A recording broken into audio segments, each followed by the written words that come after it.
பரவாயில்ல, எவ்வளவு இருந்தா என்னங்க, எங்க தலைவனுக்கு விசில் கொடுத்தாச்சு சும்மா வேற லெவல். எத்தனை வருஷத்துக்கு முன்னாடி அடிச்சு தெரியுமா? இங்க பாருங்க, அவ்வளவு. ஏன் இப்ப எதுக்கு செருப்பு எடுத்து கையில் வச்சிருக்கீங்க? இல்ல விசில்னதும் விசில கொண்டு வந்துட்டீங்க, ஒருவேளை செருப்பு சின்னம் கிடைச்சிருந்தா செருப்பு எடுத்துட்டு வந்துருக்கீங்க. இவ்வளவு தைரியமா ஒரு பொண்ணு செருப்பு எடுத்து காட்டுறதுல அது திமுக ஆட்சி தானே, மத்த எந்த ஆட்சியிலாவது நடக்குமா? கொஞ்சமாவது இருக்கா? இல்ல எவ்வளவு தைரியமா நீங்க செருப்பு எடுத்து காட்டுறீங்க? செருப்பால இருப்பியா? செருப்பால இருப்பியா? வேணாம் வேணாம், வேற மாதிரி ஆயிடும். இருமா, இறங்கிட்டு இருக்கேன். என்னது ஏமா டென்ஷன்மா? டென்ஷன் பண்ணாதம்மா. நமக்கு வந்து பேசிக்காவே கொஞ்சம் என்ன சொல்றது, ஒரு ஹைப்பர் டென்ஷன் சொல்லுவாங்கல்ல. ஒரு பொம்பளையா இருக்கிறதால என் கோவத்தை கண்ட்ரோல் பண்ணிட்டு இருக்கேன். இதே ஆம்பளையா இருந்தா அப்படியே சும்மா வேணாம் வேணாம். அவங்கள்ட்ட என்னத்த கரும்பு, முன்னாடியாவது கரும்பு கொடுத்தாங்க, இப்போ எதுவுமே கிடையாது. ஆனா நம்ம சின்னம் பாருங்க அப்படின்னம்னா. உங்கள் ஆரோக்கியத்தின் உற்ற நண்பன் ஹெல்தி ஸ்வீட் ஃப்ளார் உடனே ஆர்டர் செய்யுங்கள். 4ஆம் தூண் நேயர்கள் அனைவருக்கும் வணக்கம். இன்று நம் நிகழ்ச்சியின் சிறப்பு விருந்தினர் இயக்குனர் நந்தவனம் நந்தகுமார் அவர்கள் இணைந்துள்ளார். வணக்கம் சார். வணக்கம், சொல்லுங்க. விசில் சின்னம்லாம் கொடுத்து பயங்கர ஜாலியா இருக்கீங்க போலயே டிவிக்கெல்லாம். அதாவது உண்மையிலேயே ரொம்ப ரொம்ப ஹாப்பியா இருக்கிறது விசில் கிடைச்சதுனால தான். ஏன்னா விசில் வந்து மனிதனோட வாழ்க்கையில யாருமே சந்திக்காத இடமே கிடையாது. புரியுதுங்களா? குழந்தையா இருக்கிறப்ப நம்ம வாயில விசில வச்சு இது பண்ணோம். அப்புறமேல அடுத்தடுத்த வயசுல கொஞ்சம் வயசுக்கு வந்தோடனே விசில் அடிச்சு பொண்ணுங்களோட பிரச்சனைகள் அப்படிங்கிற விஷயங்கள் பண்ணலாம். அப்புறம் இன்றைய தினம் வரைக்கும் நம்மளுக்கு விசில ஞாபகப்படுத்திட்டே இருக்கிறது கண்டக்டர் தான். ஆமா, இந்த கண்டக்டர் குடும்பம் எல்லாம் நமக்கு ஓட்டு போட்டுனா பாத்துக்கீங்களா? ஆமா, விசிலும் அவங்களுக்கு ஒத்து போயிருக்கு இல்லையா? அதனால நான் வந்து தலைவருக்கு விசில் கிடைச்சோன்னு சொன்னா நம்ப மாட்டேங்க. ஆமா, போய் கிட்டத்தட்ட என்ன இனிமேல் தாவைக்கால வந்து விசில் வியாபாரம் நல்லா போகும்னு நினைக்கிறேன். விசில் எங்க இந்த கடையில இருந்தாலும் விசில் வியாபாரத்துக்கு பஞ்சமே இருக்காது. சீரியஸா? ஆமா, விசில் 20 ரூபா. 20 ரூபாவா சார்? ஆமா, பரவாயில்ல, எவ்வளவு இருக்கா என்னங்க, எங்க தலைவருக்கு விசில் கொடுத்தாச்சு சும்மா வேற லெவல். எத்தனை வருஷத்துக்கு முன்னாடி அடிச்சு தெரியுமா? இங்க பாருங்க,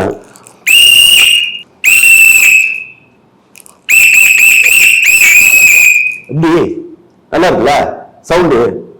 எப்படி கில்லி மாதிரி இல்ல, விசில் மாதிரி இருக்கு. விசில்ல கூட அந்த மஞ்சள் கலர் தான் வாங்கிட்டு வருவீங்களோ?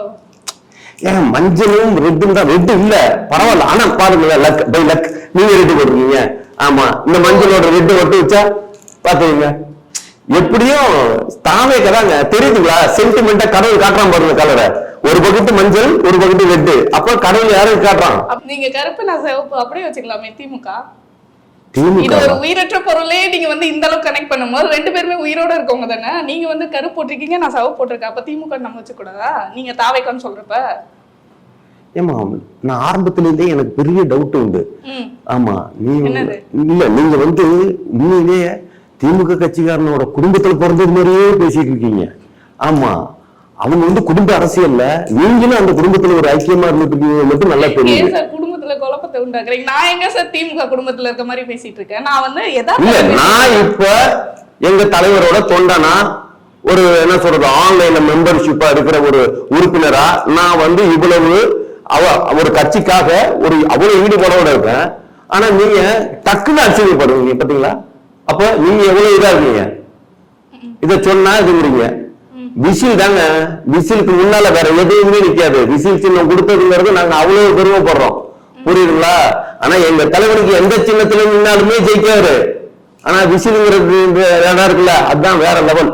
அப்ப வந்து விசில் வந்து எல்லா இடத்துக்குமே பயன்படும், எல்லா இடத்துலயுமே நம்ம வச்சுக்கலாம் அப்படின்றதுக்காக விசில் சின்னம் வந்தா ஜெயிச்சிருவாங்கன்னு நினைக்கிறீங்களா? ஏங்க, வாழ்க்கையில விசிலுக்கு ஈடு இணையா இனிமேல் லைஃப்ல எதுவுமே கிடையாதுங்க. விசில் சத்தம் தானங்க முக்கியம். விசிலோட உதாரணங்கள் உங்களுக்கு வந்து யாருமே இனிமேல் பாருங்களேன். என்ன ஈரோடுல எங்க தலைமை மஞ்சள்னு சொன்னதுக்கு அப்புறம் மஞ்சள் கலர் பத்தி எல்லாரும் பேசிட்டு இருந்தாருங்க. இனிமேல் பாருங்க, தேர்தல் வரைக்கும் இல்ல, தேர்தலுக்கு அப்புறமே விசில் எவ்வளவு முக்கியம்னு இனிமேல் சொல்லிட்டு இருப்பாங்க. விசில் யார் கண்டுபிடிச்சா தெரியுமா? ஜோசப் ஹட்சன்.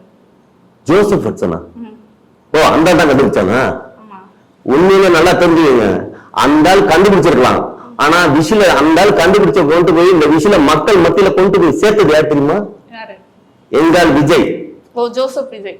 ஜோசப் விஜயா? ஆமா நீங்க தளபதி விஜய் சொல்லுங்க. என்ன நீங்க முதலமைச்சர் விஜய் சொல்லுங்க. முதலமைச்சர் விஜய் அப்படின்னு சொல்லுங்க. முதலமைச்சர் விஜய் சொல்லுங்க. முதலமைச்சர் வந்து இப்ப எம்.கே. ஸ்டாலின் அவர்கள், முத்துவேல் கருணாநிதி ஸ்டாலின் அவர்கள், அவர் தான் முதலமைச்சர். ஜோசப் விஜய் அவர்கள் இல்ல. எப்படி சார் முதலமைச்சர் பதவியில இருக்கவரு நம்ம ஸ்டாலின் அவர்கள், அவரை தான் முதலமைச்சர் சொல்ல முடியும். இன்னும் வந்து தேர்தலை சந்திக்கல, அவர் எப்படி நம்ம முதலமைச்சர் சொல்ல முடியும்?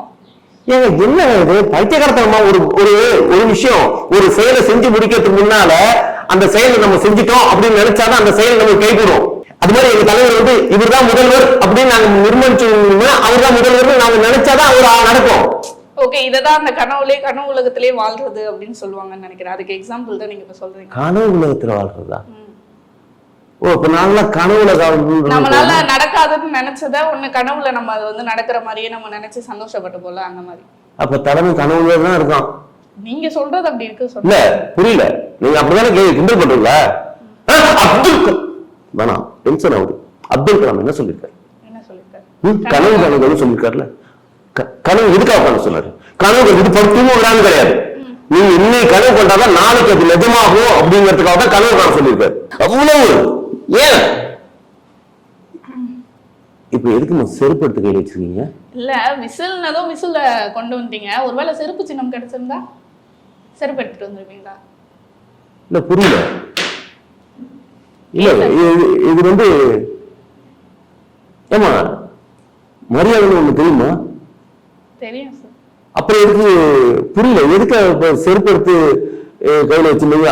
நீங்க வந்து இல்ல அந்த வந்து அப்படியே அந்த செயலோட அத அப்படியே இப்ப வந்து பிராக்டிகலா பண்ணி காட்டுறீங்க இல்லையா? இப்ப விசில்னதோ விசிலோட வந்திருக்கீங்க கையில, அதனால அப்படி செருப்பு சின்னம் கொடுத்திருந்தா செருப்போட கையில வருவீங்களா அப்படின்றத நானும் பிராக்டிகலா பண்ணி காட்டினேன். ஏமா ரொம்ப பிராக்டிகலா இருக்குமா?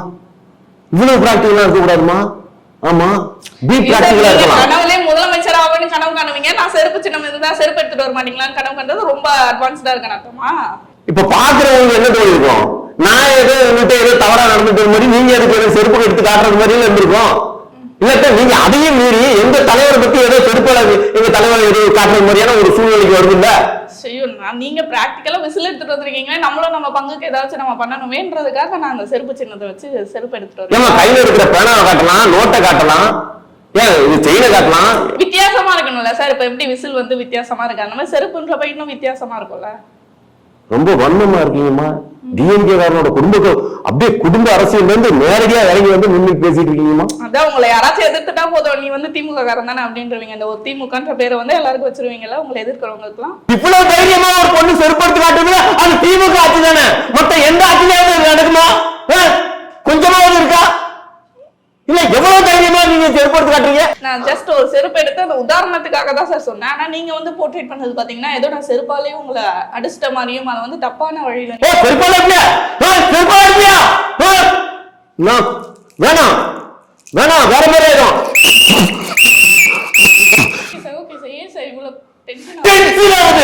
என்ன பண்றது தெரியல, ஒன்னே அடிக்க முடியல, அதனால விசில் எடுத்துக்கிட்டு இருக்கேன். தண்ணி எடுத்து தண்ணி எடுத்து கொடுக்குமா? வேணாம் வேணாம் கேள்வி கேட்கறது வந்திருக்கீங்க. ஆமா வேற இதெல்லாம் விட்டுருங்க, இதெல்லாம் விட்டுருங்க, புரியுதுங்களா? இதெல்லாம் விட்டுட்டு கேள்வி மட்டும் கேளுங்க. நானும் வச்சிடறேன், நீங்களும் ஓரமத்துக்கு போடு. சொல்லுங்க கேளுங்க. சரி, இப்ப விசில் சின்னம் கிடைச்சிருக்கு, அதுக்கடுத்து விஜயோட நிலைப்பாடு எப்படி இருக்கும்? 30 நாள் ஆச்சு வெளில வந்து, இன்னும் அரசியலுக்குள்ள இன்னும் வரல. இருமா இறங்கிட்டு இருக்கேன். இறங்கிடுச்சுங்களா சார்? என்னது ஏதோ இறக்கிட்டு இருக்கீங்களே, அதான் இறங்கிடுச்சு. ஏமா டென்ஷன் பண்ணாதம்மா. நமக்கு வந்து பேசிக்காவே கொஞ்சம் என்ன சொல்றது, ஒரு ஹைப்பர் டென்ஷன் சொல்லுவாங்கல்ல, அந்த மாதிரி சென்சிட்டிவா? எல்லாத்துக்கும் எதுக்கு எடுத்தாலும் சென்சிட்டிவ்க்கும் ஹைப்பர் ஆட்டிட்யூடுக்கும் வித்தியாசம் தெரியாம சார், அதனால சென்சிட்டிவா சரி ஓகே ரொம்ப டென்ஷன் ஆகி அப்படியே அழுக வருது, அதனால கேக்குறேன். ஒரு பொம்பளையா இருக்கிறதால என் கோவத்தை கண்ட்ரோல் பண்ணிட்டு இருக்கேன். இதே ஆம்பளையா இருந்தா அப்படியே சும்மா வேணாம் வேணாம். நான் கேள்வி கேட்கதாமா சொன்னேன். ஏமா எப்படி ப்ளீஸ்மா ப்ளீஸ்மா கேக்குறேன். நீங்க தான் இப்ப ஓவர் பெர்ஃபார்மன்ஸ் பண்ணிட்டு இருக்கீங்க. ஓவர் பெர்ஃபார்மன்ஸ் பண்றேனா? ஒருத்தன் உயிரை கொடுத்து உணர்வோட இருக்கிறப்போ ஓவர் பெர்ஃபார்மன்ஸா? இந்த ஒரு டயலாக் கேள்விப்பட்டிருக்கீங்க, என்னது? 5 ரூபாய்க்கு நடிக்க சொன்னா 50 ரூபாய்க்கு நடிக்கிறீங்களே அப்படின்ற மாதிரி. அப்ப கலைஞர் தண்டவாளத்துல தலையை வச்சாரு இந்தி எதிர்ப்புக்கு, அவர் ஓவர் ஆக்டிங் பண்ணாரா? உணர்வு அதிகமா இருக்கிறவன் உயிரை கொடுக்கறதுக்கு ரெடியாவான். அவர் அந்த நேரத்துல வந்து தண்டவாளத்துல தலைய வச்சது தன்னோட உயிரை கொடுக்கறதுக்காக. அது நடிப்பா?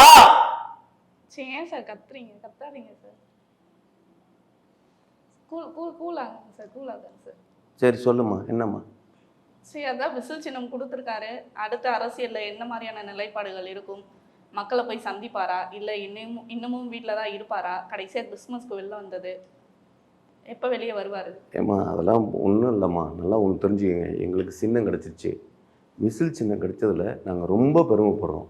ஏன்னா நம்ம காது கேட்காதவனையும் யாரும் போயிட்டு இருக்கிறவங்களோ ஒரே ஒரு விசில் புஷ்ஷுன்னு அடித்தோம்னா திரும்பி பார்ப்போம். புரியுதுங்களா? அப்போ திரும்பி பார்த்தோன்னே யாருக்கு ஓட்டு போடுவான்? நமக்கு தானே ஓட்டு போடுவான். பூத் கமிட்டிலையும் போயிட்டு ஓட்டு போடுற போறவங்களுக்குலாம் ஒரு விசில் அப்படியே ஒரு விசிலே கொடுக்க வேணாமா? நல்ல ஒரு விஷயம் நல்லா தெரிஞ்சுக்கங்க. மற்றவனுங்க தான் போய் சின்னத்தை வந்து அவங்க பரப்பணும். எங்க இதெல்லாம் ஆல்ரெடியே பரவி இருக்குது. நாங்க தூரமா நின்றுட்டு விசில் அடிச்சாவே போதும், புரிஞ்சுப்பாங்க. ஓகே அப்படின்னு. பூத்துக்கு இப்போ ஓட்டு போறது பூத்துக்குள்ள நுழையிறப்பனா கிட்டத்தட்ட எத்தனை அடி, 300 மீட்டர்னு நினைக்கிறேன். 300 மீட்டருக்கு முன்னால நம்ம நின்றுவோம். மற்ற கட்சிக்காரெல்லாம் ரெட்டலை, சூரியன் இவங்கெல்லாம் என்ன பண்ணுவாங்க? புரியுதுங்களா? மாம்பழம்லாம் கொண்டு போய் கொடுப்பாங்களா? இந்த நாம் தமிழர் அவங்கள்ட்ட என்னத்தை கரும்பு, முன்னாடியாவது கரும்பு கொடுத்தாங்க, இப்ப எதுவுமே கிடையாது. ஆனா நம்ம சின்னம் பாருங்க, அப்படின்னம்னா அப்படி விரும்புவாங்க. எங்க விசில் அடிச்சு காமிங்க சார். பூத்ல எப்படி ஒரு சிக்னல் கொடுப்பீங்களே, அந்த சிக்னல் இங்க எங்களுக்கு பண்ணி காட்ட முடியுமா? எல்லாரும் லைன் நிக்கிறாங்கல்ல, அப்படி. என்ன சார், காத்துதான் வருது, விசில் வரலையே. ஏமா எல்லாருக்கும் கையில வராதுமா. ஆமா இருமா, நீங்க வேற. எல்லாரும் லைன்ல நிக்கிறாங்கன்னா இங்க பாருங்களா, இப்ப திரும்புவோம். புரியுதுங்களா? அப்படின்னு போட்டு வந்துருவோம்.